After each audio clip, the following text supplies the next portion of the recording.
রাজধানীর গুলশানের সমন্বয়ক পরিচয়ে সংরক্ষিত আসনের সাবেক এক সংসদ সদস্যের কাছে ৫০ লাখ টাকা চাঁদা দাবি করায় বৈষম্য বিরোধী ছাত্র আন্দোলনের প্রাইভেট বিশ্ববিদ্যালয় শাখার যুগ্ম আহ্বায়ক সহ ৫ শিক্ষার্থীকে গ্রেপ্তার করেছে গুলশান থানা পুলিশ।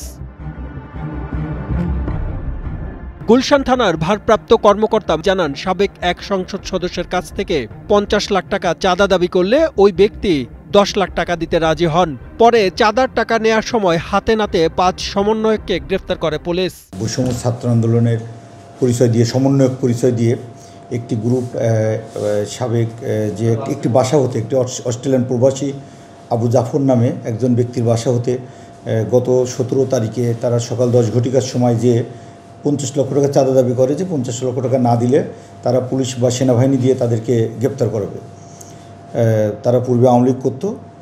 তখন অস্ট্রেলিয়ান প্রবাসী বলেন যে আমি তো অস্ট্রেলিয়ায় বসবাস করি, আমি তো এগুলোর মধ্যে নাই, আমি দেশে এসেছি বেড়াতে।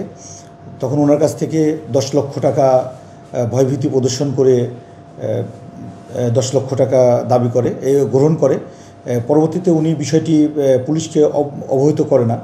বান্ডেল থাকলে প্রতি সেনমানিতে টাকা বাঁচবে।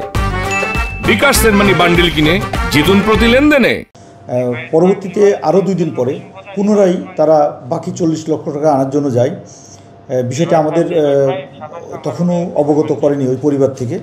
এই আজকে যারা আটক হয়েছে তাদের মধ্যে রিয়াদ নামে একটি ছেলে, ও এর নেতৃত্বেই মূলত ঘটনাটা ঘটেছে।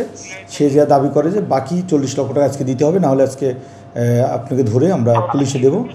ওই অস্ট্রেলিয়ান প্রবাসী, ওনার নাম আবু জাফর, উনি তখন আমাদেরকে সংবাদ দেন যে সাহায্যের জন্য।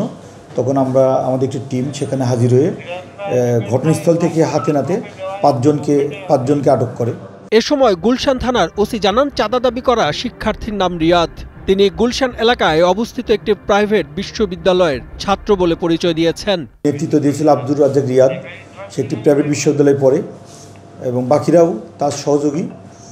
প্রথম দিন ঘটনায় যারা ছিলেন তাদের মধ্যে একজন আজকে ছিল না, মোট ৫ জন ছিল। আমরা ৫ জনকে আটক করি। এদিকে গ্রেফতারের পর ডিবির কাছে হস্তান্তর করা হয় ওই ৫ শিক্ষার্থীকে।